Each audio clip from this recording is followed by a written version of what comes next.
عید نماز کا طریقہ، سب سے پہلے نیت کریں گے 2 رکعت نماز عید الفطر واجب 6 زائد تکبیروں کے، بن گیا اللہ تعالیٰ کی پیچھے امام کے اللہ اکبر۔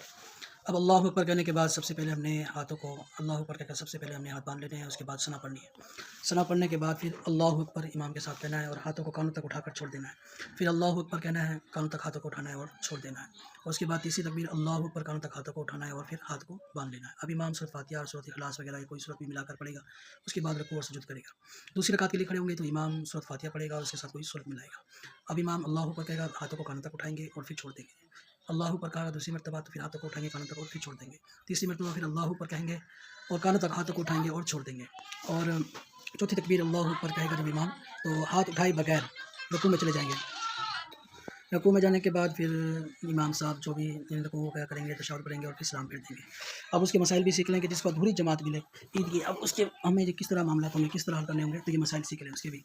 اگر کسی شخص کو عید الفطر کی پہلی رکعت نہ ملے تو اس حالت میں دوسری رکعت ملتی ہے تو امام کے ساتھ تکبیر بھی کہہ لیتا ہے، اور یعنی قیام میں ہی وہ شامل ہو جاتا ہے تو دوسری رکعت ہو گئی۔ تو جس طرح ہم فرض نماز پڑھتے ہیں یا واجب یا سنت کی جماعت کے ساتھ پڑھتے ہیں، تو جب ہماری رکعت رہ جاتی ہے تو ہم پہلی رکعت کو اسی طرح پڑھیں گے ثنا کے ساتھ، اور اس کے بعد جو ہے وہ جس طرح ہم پہلی رکعت پڑھتے ہیں سورۃ فاتحہ اور اس کے بعد اخلاص پڑھنے کے بعد فرض اور سنت واجب کی رکعتیں ادا کرتے ہیں، اسی طرح جب ہماری کیونکہ عید کی نماز ہے تو اس میں ہے تکبیریں، تو اس لیے جب امام کے ساتھ شامل ہوئے دوسری رکعت میں تو ہماری پہلی رکعت رہ گئی، تو جیسے ہی ہم امام سلام پھیرے گا ہم نے کھڑا ہو جانا ہے، اس کے بعد ثنا پڑھنی ہے، اس کے بعد پھر تکبیریں کہنی ہے۔ اللہ اوپر کہیں گے، ہاتھوں کو اٹھائیں گے کانوں تک اور چھوڑ دیں گے، اللہ اوپر کہیں گے کانوں تک ہاتھ اٹھائیں گے اور چھوڑ دیں گے، اور اللہ اوپر کہیں گے کانوں کو اٹھانے کے بعد ہاتھوں کانوں تک پہنچانے کے بعد پھر جو ہے ہاتھ باندھ لیں گے، اور اس کے بعد سورۃ فاتحہ سورۃ اخلاص وغیرہ پڑھ کر ہم رکوع سجود کریں گے اور نماز کو مکمل کر لیں گے۔ اب یہ ہے کہ کسی شخص کی پہلی جو ہے نا تکبیریں رہ گئی، مثال طور پر وہ شامل ہوا تھا، امام قرات کر رہا تھا تو مقتدی بھاگتا ہوا ہے اور امام کے ساتھ شامل ہو گیا، تو کیونکہ عید الفطر میں جو ہے وہ تکبیریں ہوتی ہیں، تو اس وجہ سے جب اس کی تکبیریں رہ جائیں تو اب وہ شامل ہوا ہے نا، تو اس سے چاہیے کہ 3 تکبیریں فوراً ہی کہہ لے اگرچہ امام قرات کر رہا ہے۔ اللہ اوپر کہیں، ہاتھوں کو کانوں تک اٹھائے اور چھوڑ دے، پھر اللہ اوپر کہیں کانوں تک ہاتھ اٹھائے اور چھوڑ دے، اور پھر اللہ اوپر کانوں تک ہاتھ اٹھانے کے بعد ہاتھ باندھ لے، اور امام قرات کر رہا تھا آپ قرات میں شامل ہو گیا، اس کی تکبیریں بھی ہو گئی،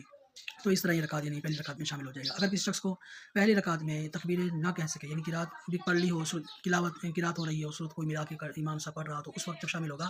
تو اس کے لیے یہ ہے کہ وہ رکوع میں ہی وہ تکبیریں کہے گا، ہاتھوں کو نہیں اٹھانا اس نے، رکوع میں شامل ہو جائے امام کے ساتھ، اس کے بعد وہ امام تسبیح پڑھ رہا ہو اسی دوران آپ نے اللہ اکبر اللہ اکبر اللہ اکبر 3 تکبیریں آپ نے جو واجب ہیں وہ رکوع میں ہی کہہ لینی ہے۔ اگر امام رکوع سے اٹھ گیا اور آپ شامل ہوئے لیکن آپ تکبیر نہ کہہ سکے تو آپ کی رکعت